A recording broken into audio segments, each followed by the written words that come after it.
He walked away from a 200 miles per hour fireball. But what nobody is telling you is that the real damage might end the championship dream before it ever begins. There is a piece of this story that most NASCAR coverage is completely ignoring right now. Something happened behind the scenes after that Michigan crash that changes everything about how you should look at the rest of this season. And by the time this video is over, you are going to understand exactly why this moment matters far more than just one missed race at Pocono.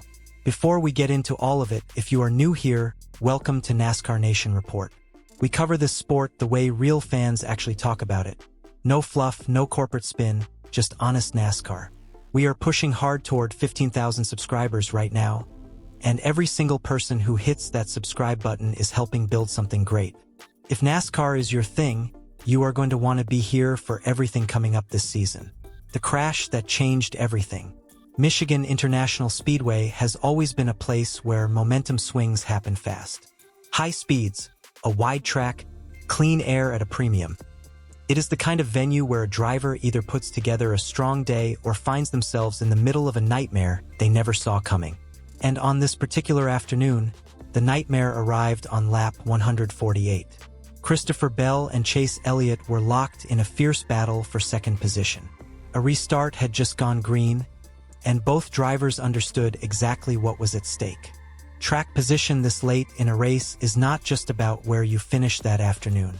It shapes how your week gets written, how your team's confidence looks heading into the next event, and how your playoff standing sits when things get tight. These two were not going to give an inch without a fight. Side by side they raced, the kind of door-to-door battle that makes this sport what it is. And then, in the way that only NASCAR can deliver, everything changed in a fraction of a second. Elliott's car got loose. His rear end stepped out, the car bobbled, and suddenly he was being pushed up the racetrack with nowhere to go. He went directly into the number 20 Toyota of Christopher Bell. From that point, physics took over completely. Both cars hit the outside wall at closing speeds approaching 200 miles per hour. The impact was not the kind of contact you walk off and forget. The sound, the angle, the violence of it. Everyone watching in the grandstands and at home knew this was serious before the cars even came to a stop. And then came the image that immediately flooded every NASCAR social media platform and highlight reel. The rear of Bell's Toyota erupted into flames. When a car catches fire after a wall hit like that, your brain does not go to points or standings or upcoming race schedules. Every single person watching had one thought: is the driver okay? Two drivers walk away. The answer, thankfully, was yes. Both Christopher Bell and Chase Elliott were able to climb from their cars under their own power. Safety crews responded immediately, and within moments it was clear that both men were mobile and responsive. In a sport that has had its dark chapters, moments like these serve as genuine reminders of how far NASCAR has come in terms of protecting its drivers. But there was one moment after the crash that stood out beyond everything else. Before the medical evaluation, before the ambulance ride, before any of the official procedures began, Chase Elliott walked over to Christopher Bell, and the two of them embraced. It was a quiet, human moment in the middle of a chaotic situation. No blame, no drama, no confrontation between rival camps. Just two professional athletes who had just survived something frightening, acknowledging that reality together. That embrace told you more about both men than any post-race interview ever could. Bell was transported to the infield care center where he remained for close to an hour. He was eventually evaluated and released, but he declined all media requests afterward. And that decision to say nothing to avoid the cameras is one of the details that fans and analysts should pay very close attention to, because it foreshadowed exactly what was coming next. The update that changes everything. Now here is where this story shifts from a dramatic race incident into something with real consequences for the rest of the season. Following the Michigan crash, it has been confirmed that Christopher Bell will not be in the number 20 car at Pocono Raceway. He is expected to miss the race while additional medical evaluations are completed on injuries to his wrist and his ankle. Those are two body parts that any driver will tell you are absolutely critical to operating a race car at the highest level. The replacement driver has been confirmed as Leland Honeyut Jr. For a lot of NASCAR fans, that name is going to require a moment of thought. Honeyut is 21 years old, he comes from Phoenix, Arizona, and he is still very much in the building phase of his racing career. His most recent NASCAR Craftsman Truck Series appearance was back in 2022 at Bristol Motor Speedway with Young's Motorsports, where he finished 22nd in his series debut.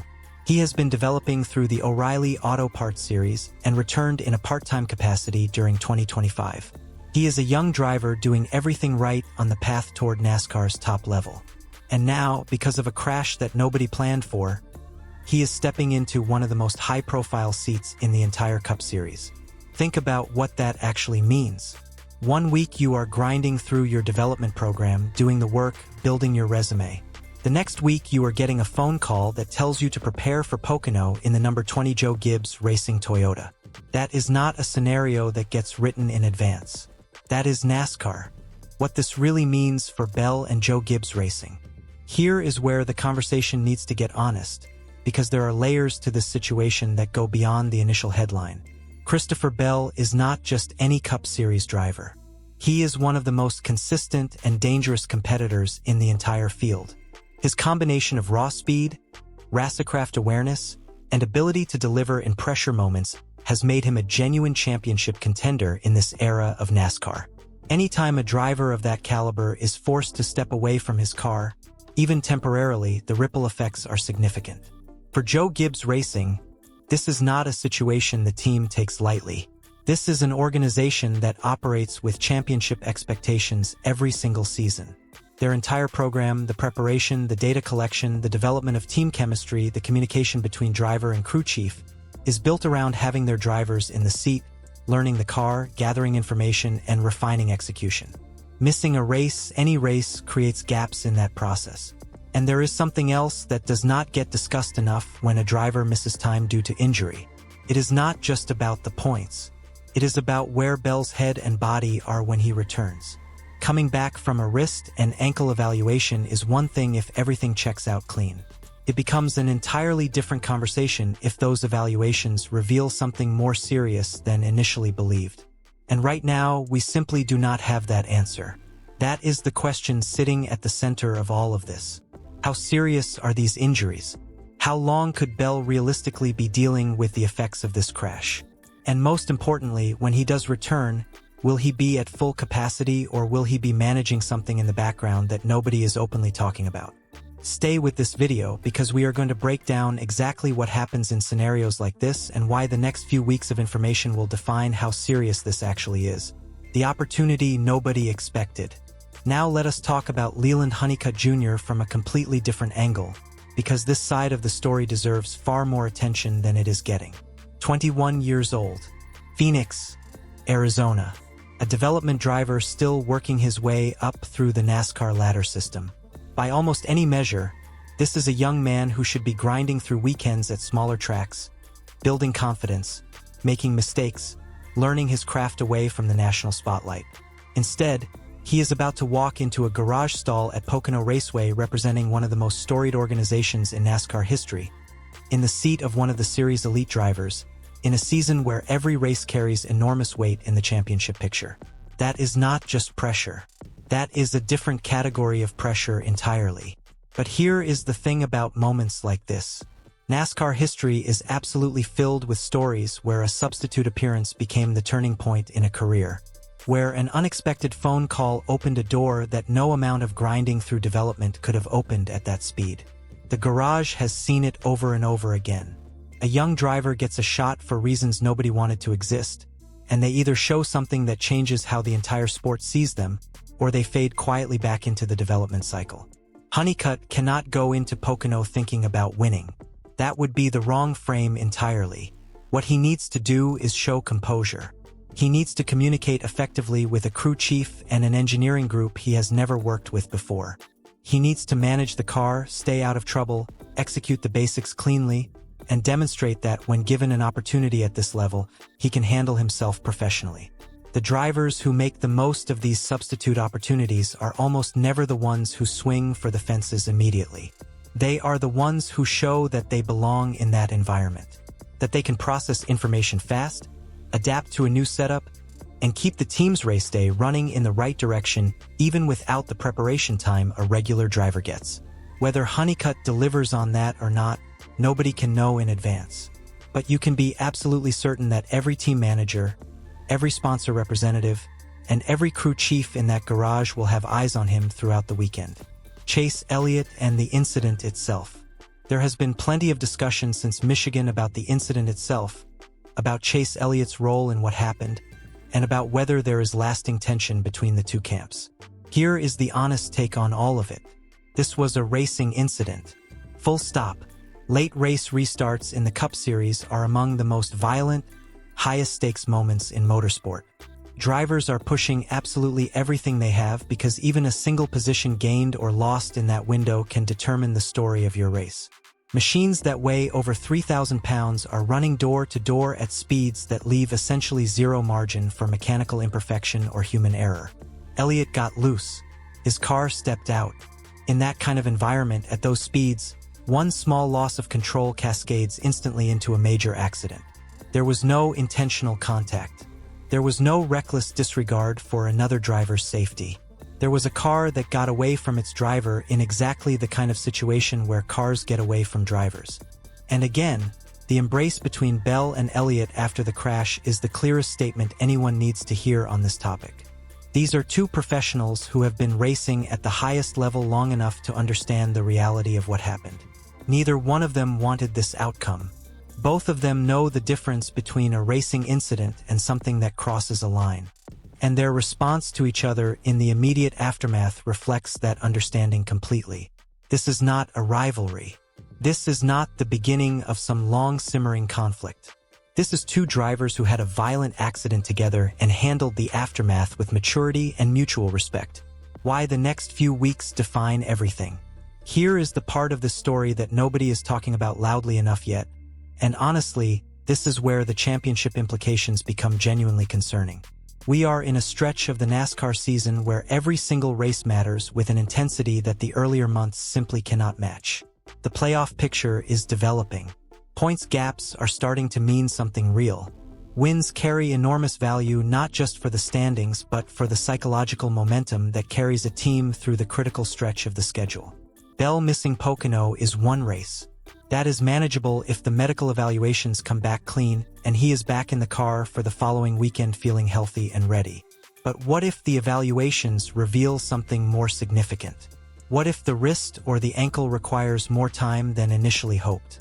What if Bell returns to the car and discovers that managing a physical injury while simultaneously trying to drive a Cup Series car at race pace is more difficult than he anticipated?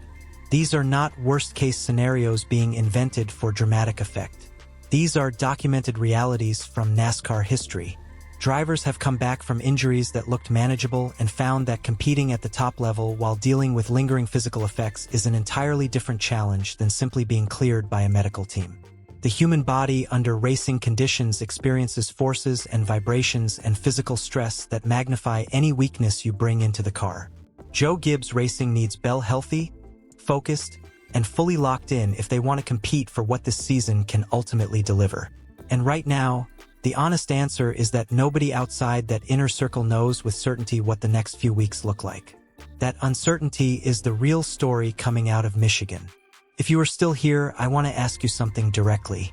Drop a comment below and tell me honestly, how concerned are you about Christopher Bell's championship run right now? And do you think Leland Honeyut Jr. can surprise people at Pocono? I read every comment, and this is exactly the kind of conversation that makes this community worth building. Let me know what you think.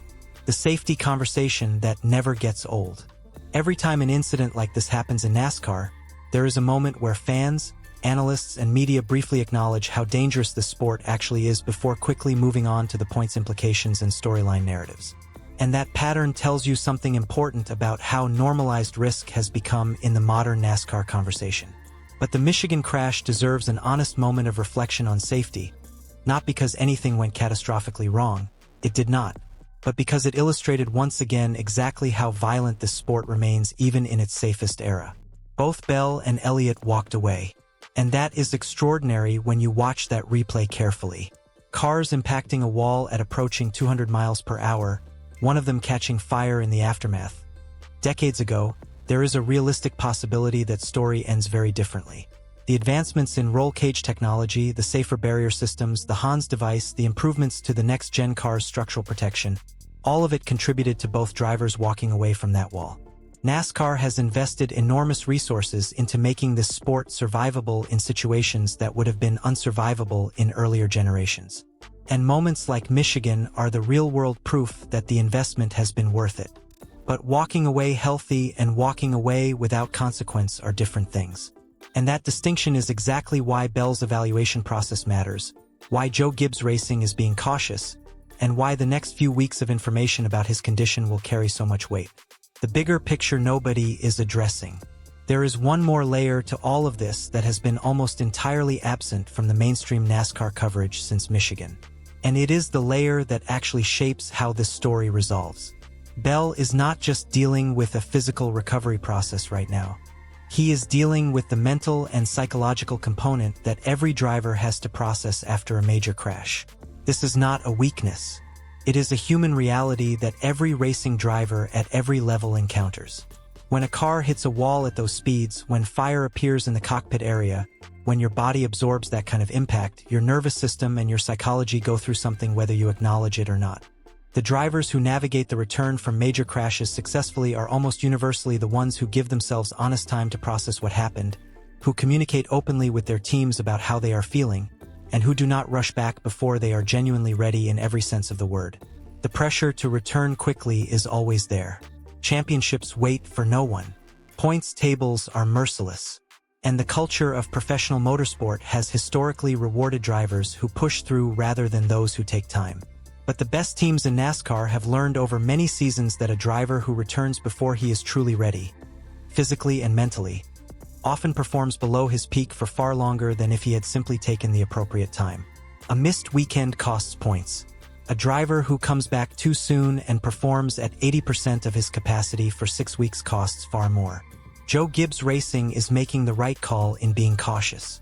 The question is whether the evaluations over the next several days give Bell and the team the clarity they need to make the right decision for the long game. What comes next? So where does this leave everyone heading into Pocono and beyond? For Leland Honeyut Jr., the focus should be entirely on execution and process. This is a moment that can open doors if handled correctly, and a moment that can be forgotten quickly if it becomes a distraction. The best thing he can do this weekend is keep it simple, communicate well, and show the garage that he belongs in this environment. For Chase Elliott, this story is largely closed unless something reopens it. He handled himself with class after the incident. The racing world understands what happened. He moves forward and continues competing. For Christopher Bell and Joe Gibbs Racing, everything hinges on what those medical evaluations reveal and how Bell's body responds over the next several days. If the wrist and ankle concerns are minor and he is back in the car the following weekend feeling strong, this story becomes a dramatic chapter in a championship season that ultimately gets resolved correctly. But if the injuries are more serious than the initial reports suggest, then the Michigan crash may end up being one of the most consequential moments of the entire 2025 NASCAR season.